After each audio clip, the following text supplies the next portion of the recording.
I'm Martha MacCallum, and the story begins tonight at the White House, where the president came out this afternoon after a nearly 2-week trip to Asia to tout the achievements of that trip. President Xi recognizes that a nuclear North Korea is a grave threat to China, and we agreed that we would not accept a so-called freeze-for-freeze agreement like those that have consistently failed in the past.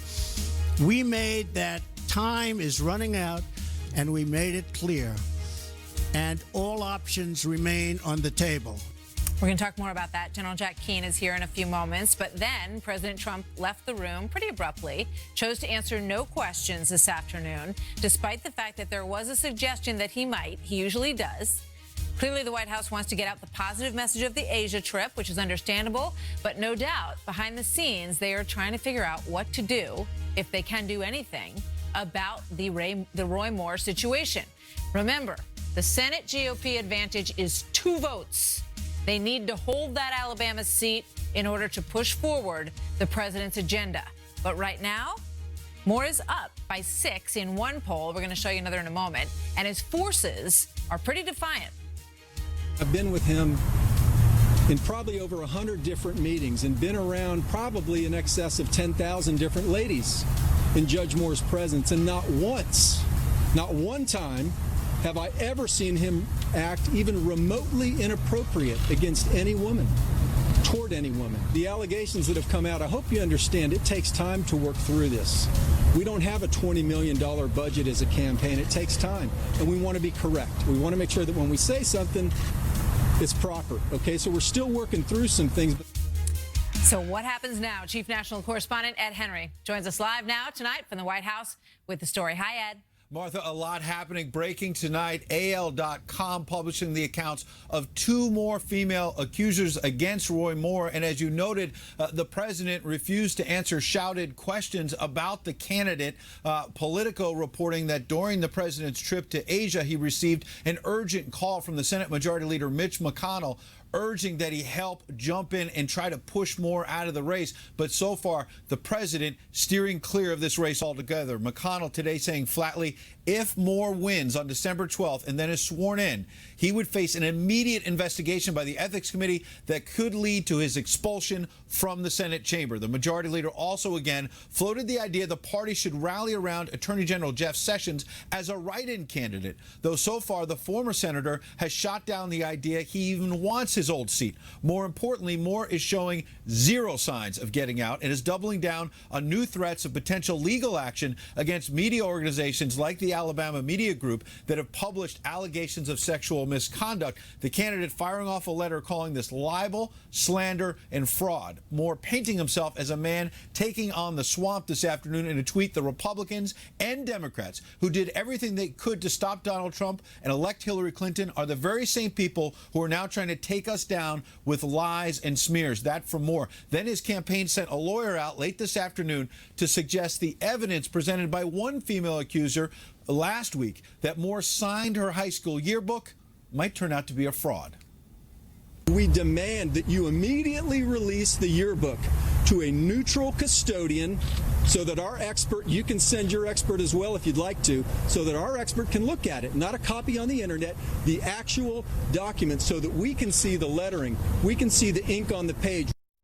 Still, the drip of some elected Republican officials running for Moore continues. His campaign website actually pulled down the section of the site today that shows endorsements. Quote, the list of endorsements is currently being updated. And then this just moments ago from Ivanka Trump, of course, the president's daughter. She said, quote, there's a special place in hell for people who prey on children. I've yet to see a valid explanation, and I have no reason to doubt the victims' accounts. Powerful statement tonight from the president's daughter, who obviously also has a prominent role in this administration. So while the president has not commented, she's making it clear where this family stands, Martha. That may be the early indication. Ed, thank you so much. Here now, Charlie Hurt, political columnist for the Washington Times, and Jessica Tarlov, Senior Director of Research for Bustle.com, both Fox News contributors. So obviously the White House has an issue on its hand. They have to figure out how to come out publicly with this.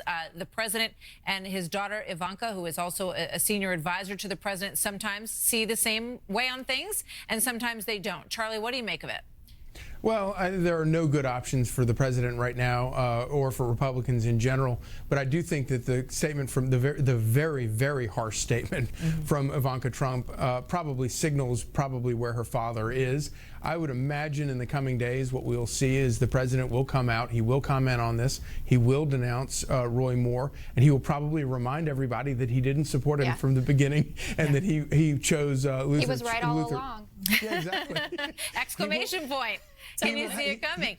So, Jessica, you think that that's the move? But, you know, I mean, they can say whatever they want. Roy Moore is an incredibly independent character, and he shows absolutely no signs of really caring what the White House advises either way. Absolutely, and it's been leaking out that Steve Bannon is not going to withdraw his support for Roy Moore. We know how powerful he is in the kind of Trumpian candidate form, even though Trump didn't back him, as Charlie put it there. So I expect as well to see the White House come out, especially now that the entirety of the Republican leadership has come out against him. I think that he will make some kind of wishy-washy statement about it to say the truth of the matter is that no matter what happened 40 years ago, Roy Moore will not be able to work in the Senate. We will not be able to pass my agenda. We need this for the American public. We need tax breaks. We need, you know, more affordable health care, or whatever other talking point he's going to use, and try to shy away from calling all the people who still support Roy Moore deplorable, as it were, since it seems quite clear that Ivanka's making the argument that he's a pedophile.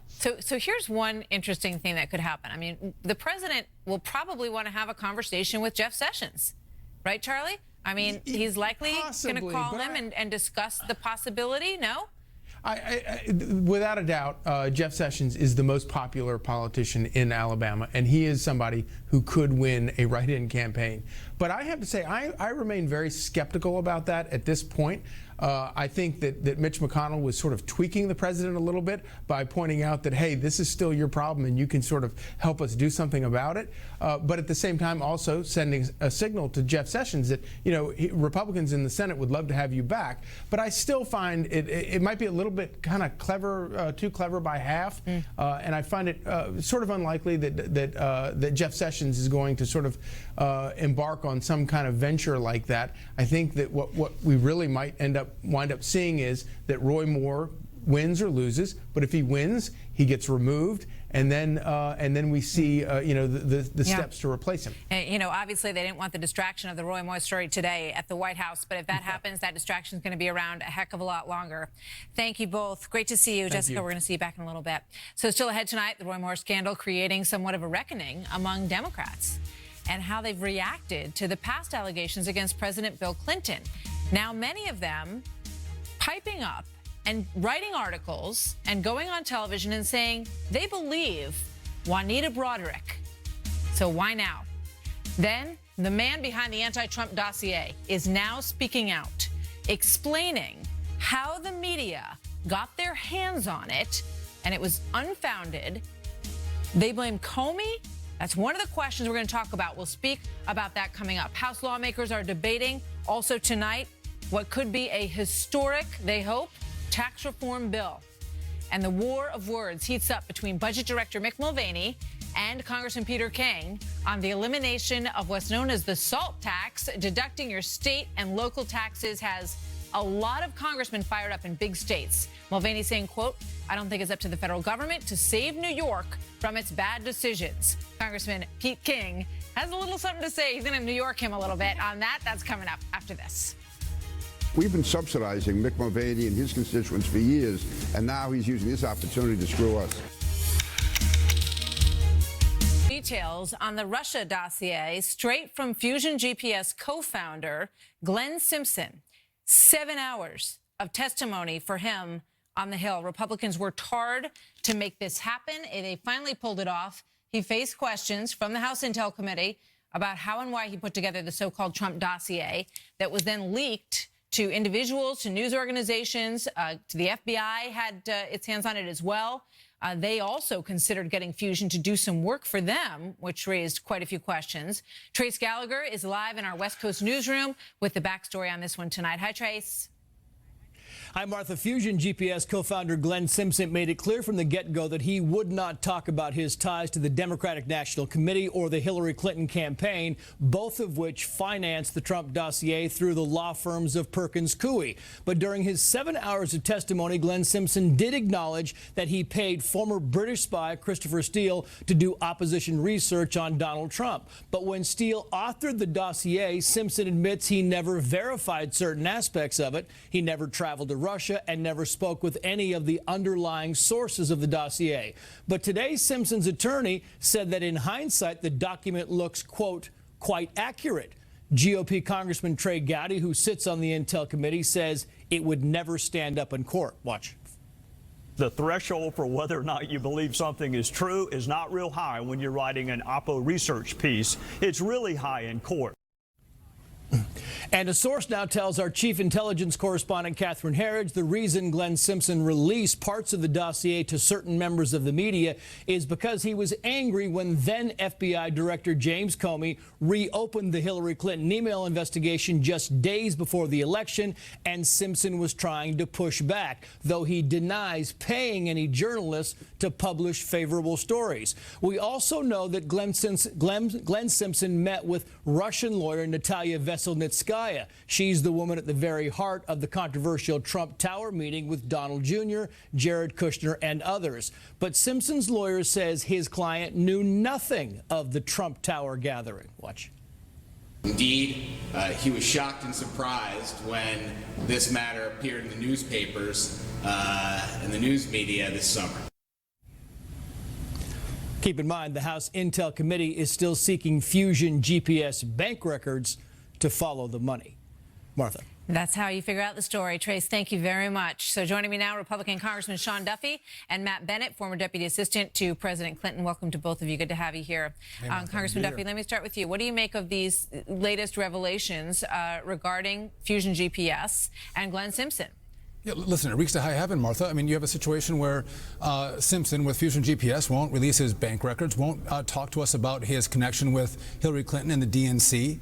And frankly, I think Americans want to know. I mean, I think Americans want a right to know. If we're going to look at Russia and we're going to look at campaigns, we shouldn't just look at Donald Trump. Let's look at Hillary Clinton and her involvement with Russia, which goes right through Fusion GPS, and by the way, also deals with the FBI. And this just muddies the water and brings up more questions than it answers, which is why we want to get to the bottom of it. Yeah, I mean, one of the questions that lingers out there is whether or not the FBI used this dossier, which, as Trey Gowdy points out, was opposition research. It was not research. It was not reporting. It was not verified. So if they use that to unmask individuals in the Trump administration or to push forward their investigation, they have a problem with that, Matt. I don't think so. The FBI doesn't have to meet a standard of proof that you would use in court when they're doing an investigation. They can operate on hunches. That's how investigations work. But I will agree with Congressman Duffy on one point, Martha. No, hold on one second. Hold on one second. If you're going to unmask individuals, you have to prove that there's a national security threat that underlies it. You have to prove, to get the ability to do that, to unmask those individuals, that there's substantial evidence underlying it. Right. So I am completely comfortable with there being an investigation to find out whether the FBI acted improperly in this case or not. It doesn't matter.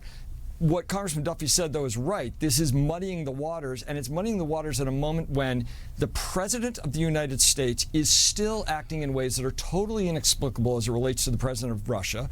He is acting like Neville Chamberlain in the face of Vladimir Putin, as opposed to like the leaders of Britain and Spain, who yesterday came out very strongly and said Russia is meddling in our elections and it has to stop. Hey, Martha, we should be very clear that there's been no evidence, whether it's James Comey or Clapper or Senator Feinstein, that Donald Trump has colluded with any Russians. The only collusion that we've seen is between Hillary Clinton and the Russians. And by the way, with the FBI, it's concerning that you have this sleazy dossier that James Comey hasn't verified and goes and briefs then President-elect Donald Trump and has it leaked to the media, giving credibility to the sleazy dossier, which in the end gives us this investigation on President Trump. This whole thing is again, it reeks to high heaven, and I think we need a special counsel to actually take a look at what actually happened, not just with the dossier, but also what happened with Uranium One, what happened with the Clinton Foundation. There is too much smoke here. I think there's a fire. Well, as Trey Gowdy points out, and I think you agree, Matt, we have a Justice Department to handle that. You don't need to call a special counsel in for everything that drops from the tree. Right, and your own Shep did a great job of dismantling the Uranium One story, which is a load of nonsense. Let me just say, there is zero evidence that Secretary Clinton or her campaign colluded with the Russians. That just isn't true, Congressman. That's not true. And I didn't say, wait a minute, I didn't say the president had colluded. I said he's acting incredibly weirdly with the relation to Russia, and he matters a whole lot more than she does right now. All right. But We're going to have to agree to disagree. I got to leave it there. Thank you very much, guys. We'll pick it up another time. So still to come tonight, President Trump helping to secure the release of these 3 college basketball players who were held as criminals for shoplifting in China. So today they stepped in front of the microphones, and we're going to play for you what they had to say to President Trump. And happening right now on Capitol Hill, lawmakers are debating the final details of something that will be very important to you in your life, in your tax returns, as they get ready for the vote tomorrow. New war of words between New York congressmen and the White House is heating up. New York Congressman Peter King tweeting this, quote, "From Sandy to tax reform, Mick Mulvaney tries to screw New York," he writes on Twitter. "Probably feels inferior because New York subsidizes his state of South Carolina." Bit of north-south battle going on there. Both of those men coming up next. My real objection to Mulvaney is he was yesterday saying how if there is a bad impact on New York, that's New York's fault. This is what Mulvaney has been doing back when he was in Congress. He's the guy that led the fight against the Sandy relief money that was due to New York. He never supported the 9/11 health care bill for New York. And now he seems to use every opportunity to take shots at New York. We've been subsidizing Mick Mulvaney and his constituents for years, and now he's using this opportunity to screw us. Oh, don't mess with New York Congressman Peter King. Doesn't mince words when asked how he feels about Mick Mulvaney and about this bill. The war of words that is continuing tonight over the tax reform is heating up. Here's a live look. It's kind of empty there. One man standing at the moment, but Republicans are doing what all members of Congress are sent there to do. They're working on a bill on Capitol Hill. One of the major sticking points for Congressman King and for many others is the loss of state and local tax deductions, which could cost residents a lot more money. Moments ago, I spoke exclusively with the OMB director from the White House, Mick Mulvaney. Director Mulvaney, thank you very much. It's great to have you here tonight. Hey, Martha, thanks for having me. I hadn't heard that clip from Peter today. That was fun. Well, he's not a happy man, and he's hearing it from his constituents, and we're hearing it in New Jersey as well, which is my home state, where people feel like they give such a huge amount of their tax dollars to support the country. The largest tax comes from New York, for example, that's put into the kitty by the good people of the state of New York, and they feel like, why should they have to take it on the chin by losing the state and local tax deduction, which was in part put in place to kind of balance things out a little bit? Sure. A couple different things. First of all, I'm sure that as candid as Peter is, and that's what Peter's known for, and I appreciate that. I worked with him for 6 years and very much enjoyed doing that. He and I probably agree more than we disagree. He's got a job to do representing his folks. I've got a job to do, which is try to explain some of the things that the White House perceives in the existing tax code. And one of those things, and what's at the heart of this, the decision, or at least the position that we have regarding the state and local taxes. And again, this is really more a House and a Senate thing than it is anything else. We support what the House did with the state and local tax deductions. We support what the Senate is. That's sort of them hacking through the details. The Senate removes the deduction completely. But here's the policy behind it, which is if you live in New Jersey and I live, let's take South Carolina out of it for a second, move me to Kansas, another low tax state. You live in New Jersey, I live in Kansas, and if everything else about our life is exactly the same amount of money, same type of house, same type of car, same number of children, shouldn't we pay the same amount to support the federal government? I think you could make the case that you should, that all other things being equal, we should pay the same amount to support the federal government, the defense of the nation, all the things the federal government does. And the state and local tax deduction has sort of warped that over the last couple of years to the point where states, your state, New York, have been able to raise their state and local taxes higher than they might otherwise have been able to, because folks have thereafter been able to deduct that before they pay their federal taxes. The net effect of that is that folks live in Kansas actually pay more, all other things being equal, than folks who live in New Jersey. We could go back and forth on it all night. Yeah. The Tax Foundation says that South Carolina gets back $1.35 for every federal tax dollar, that New York gets a return of 79 29 cents. But I do want to leave it there. And we're going to get more of that in a moment. But I want to get to some of the other issues that are out there. Ron Johnson, the senator from Wisconsin, says he is a no on this tax bill the way that it stands right now. He says it's still buffaloing people, pass-throughs that think they're going to get a 25% rate. It is still lost on a lot of people. He's talking about small business owners who may believe that they're going to get that pass-through rate and that maybe they won't get it. What would you say to them tonight? Same thing we've been saying from the very beginning. The treatment of the pass-through entities, S corporations, LLC partnerships, is probably the last biggest substantive stumbling block that we have to deal with. The House chose to deal with it in a certain way.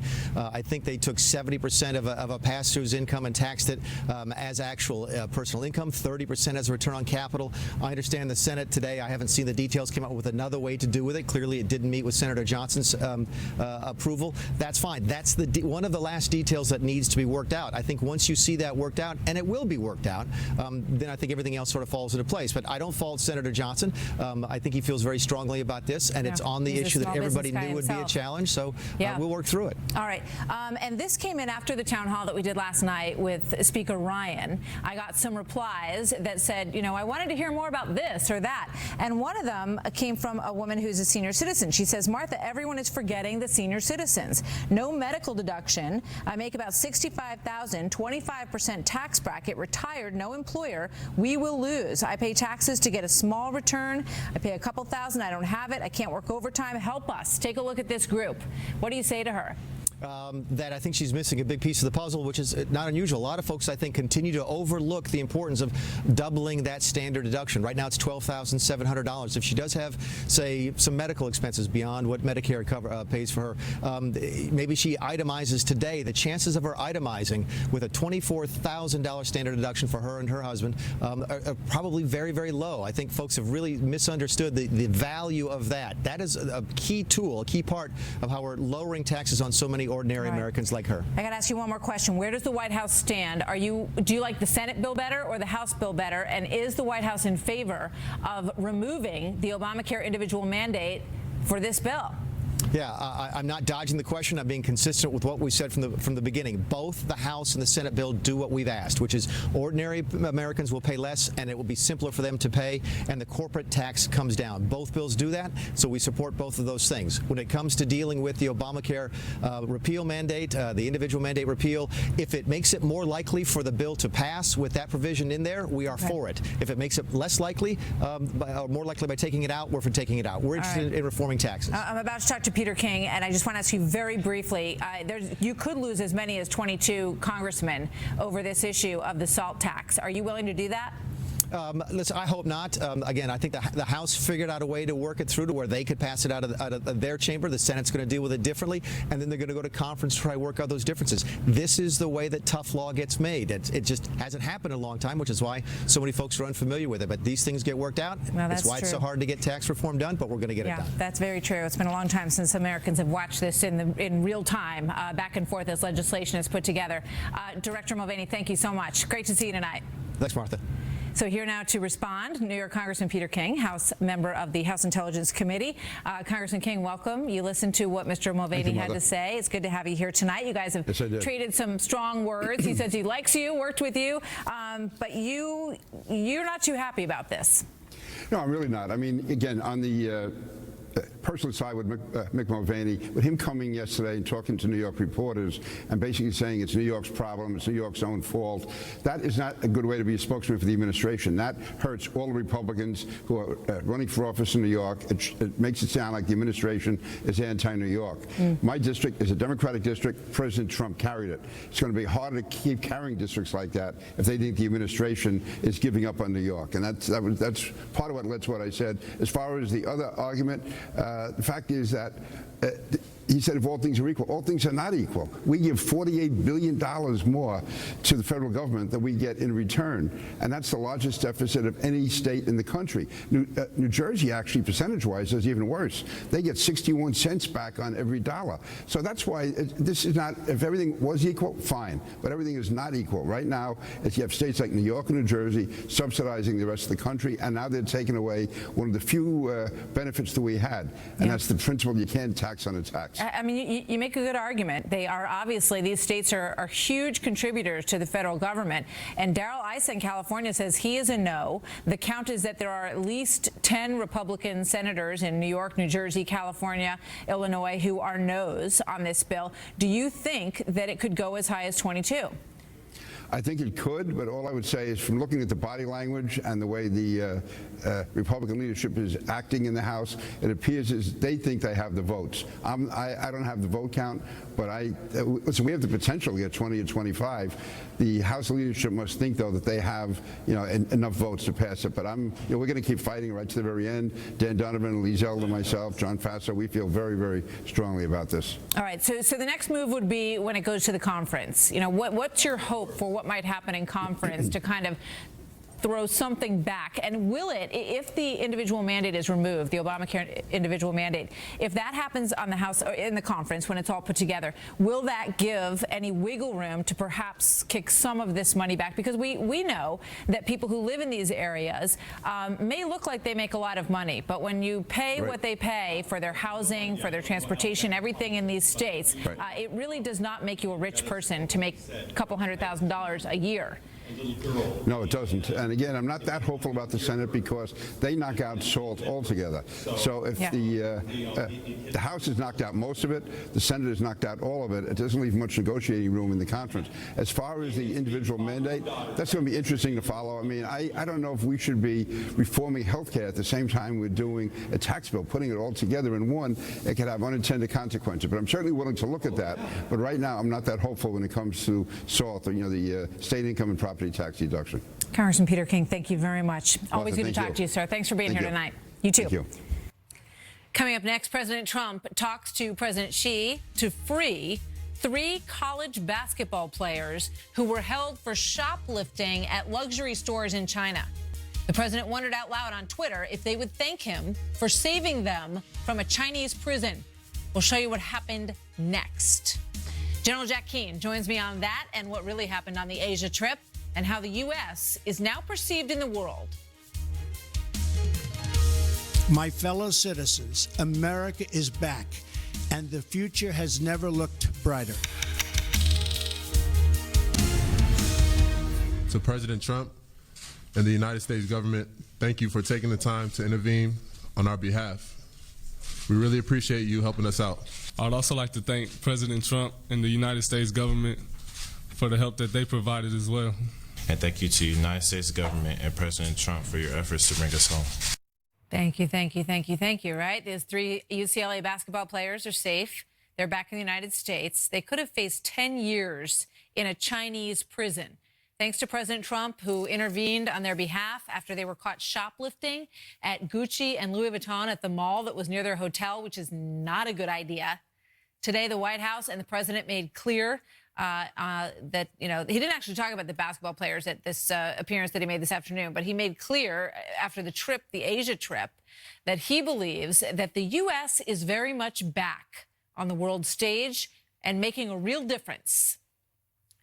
In Asia, our message was clear and well received.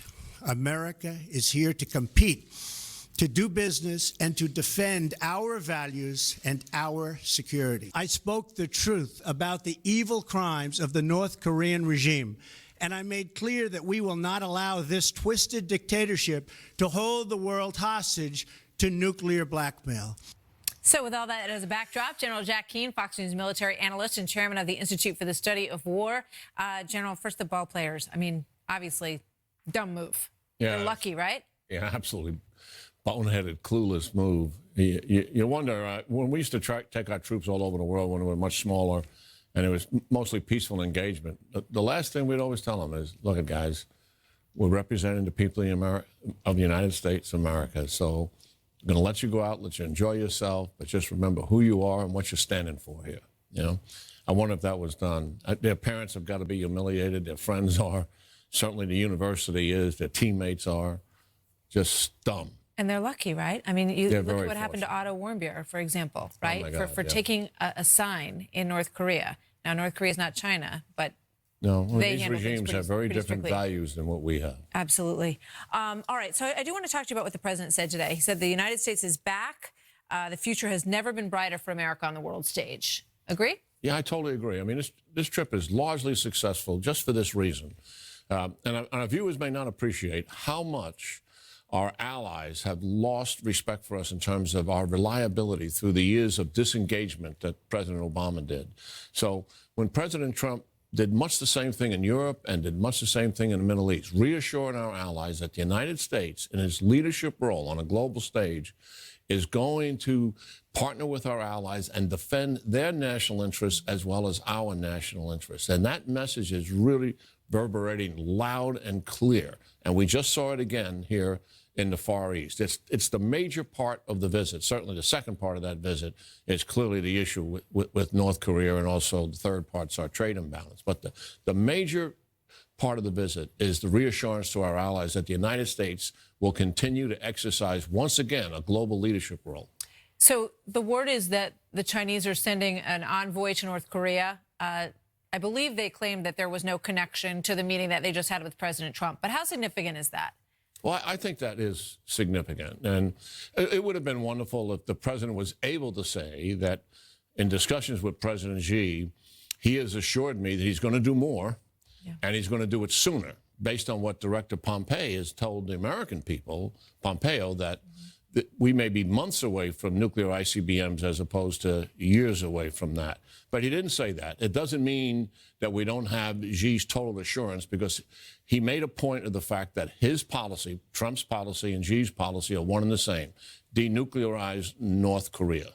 And I do think this envoy is a step in that direction. Very quickly, just about 20 seconds. But with ISIS largely out of Syria, Iran is filling that vacuum. Big concern? Big concern. We just don't have a decent strategy to push back on Iran in Syria. And unfortunately, if we don't do something soon, Iran is going to own Syria. They'll have a land bridge coming out of Iran through Iraq, through Syria to Lebanon. They're going to encroach on Israel and encroach on Jordan. Not good. The president's got a lot on his plate. General Keane, thank you very much. Good to see you as always. Good talking to you, Martha. So up next, remember this? Well, I would say that everybody should be believed at first until they are disbelieved based on evidence. And now, in the wake of Roy Moore, some are questioning how some on the left handled the allegations against Bill Clinton way back when.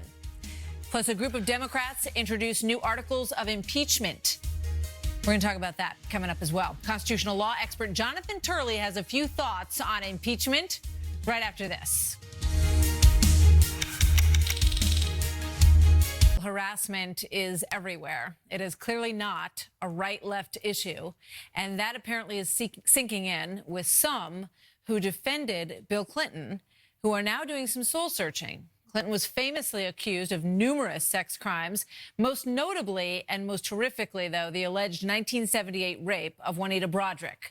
For years, many dismissed her story and the stories of the other accusers. But this week, the tide began to change. Michelle Goldberg wrote a New York Times op-ed titled, "I Believe Juanita," which prompted this from Juanita Broaddrick: "Hell has definitely frozen over." Jessica Tarlov is senior research director at Bustle.com and Fox News contributor, joins us once again. Good to have you back. Yes, thank you. You look at this. Chris Hayes said this. Chris Hayes from MSNBC: "As gross and cynical and hypocritical as the right's "what about Clinton" stuff is, it's also true that Democrats and the center left are overdue for a real reckoning with the allegations against him," meaning Bill Clinton. Absolutely. Matt Iglesias at Vox also wrote a piece to this effect. And if you're on Twitter as much as I am, you've seen that this is rampant. And there are many who are in the Clinton camp who are also discussing it. And I think that it's critical. I believe this was actually a crucial issue for Hillary Clinton during the election.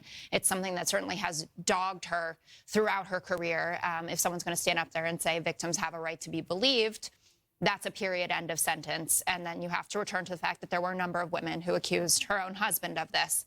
I think it's unfortunate and I think it's complicated, but this is a good time that, as you said in the opening, that because it's no longer a right-left issue, that maybe we can have a productive adult conversation about it. One of the pieces I read on this today talked about machine feminism, that sort of, feminists, liberal feminists stuck by Bill Clinton in the most fierce way. And I think about the interview with Hillary Clinton and her saying, I'm not some Tammy Wynette just standing by my man, and all of that, I mean, it sort of comes back to you. Why do you think, I mean, obviously, you know, there's just so much of it everywhere, and it I think is making people look at it very differently.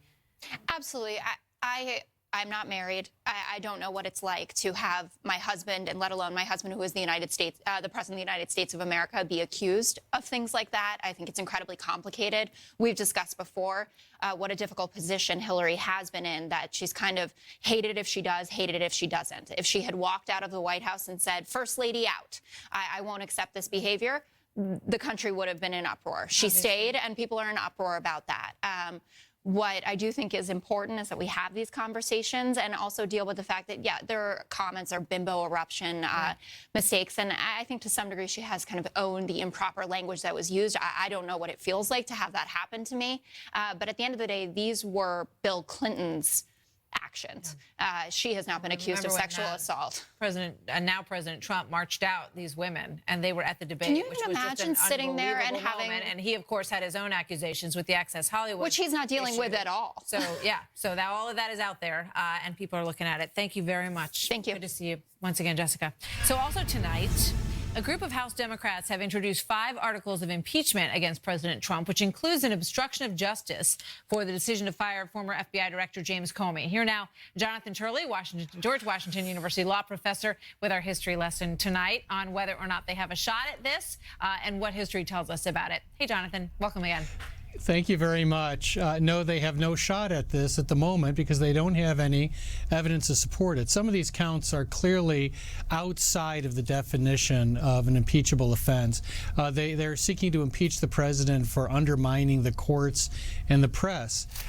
Those counts are ridiculously overbroad. They could have been used to impeach half the presidents of the United States. I mean, after all, President Obama, his administration, actually investigated a leading journalist from this network in an appalling violation of both tradition and in my view, good decision making. So this idea that you can impeach someone for these types of ambiguous charges is a dangerous precedent to set. And as you point out, the Constitution and the framers really did not want it to be easy at all to remove a president. You can't remove a president just because you don't like the way he talks or the way he tweets or any of the above. And, you know, you give the example of Andrew Johnson, who you describe as a thoroughly obnoxious president. No, that's right. And Johnson should never have been impeached. He was saved by a person of great courage and principles who cast a deciding vote. He and a couple of other members paid with their careers. He said he looked into his political grave and jumped. But that's the difference between people of that character and some people today. You know, it was once said that politicians look to the next election and statesmen look to the next generation. Well, these counts are written by politicians. You know, so in terms of obviously the ongoing investigations, and I know that you have said many times that you don't believe that there is any evidence so far that the White House colluded. I think you said that you believe there's actually more evidence that the Clinton campaign colluded, correct? Well, I think that you can't say that you want to investigate any Russian connections with the Trump campaign, totally dismiss the allegations against Clinton. I think that there's not strong evidence on either side to establish a crime. But I think that the American people are not demanding necessarily indictments. They're demanding some type of information, some answers as to the influence over their politics. And I think that's undeniable. But these impeachment counts are part of this new political campaign and mantra to impeach Donald Trump. And it's a dangerous precedent to set, you know, when you say that this is going to be the standard by which you are to judge members, if they're willing to toss all of the constitutional language and traditions aside to get at a person that you despise, without any thought of how that's going to, with the implications of that for future generations. Jonathan Turley, always good and educational to speak to you, sir. Thank you very much for being here on The Story tonight. Good to see you.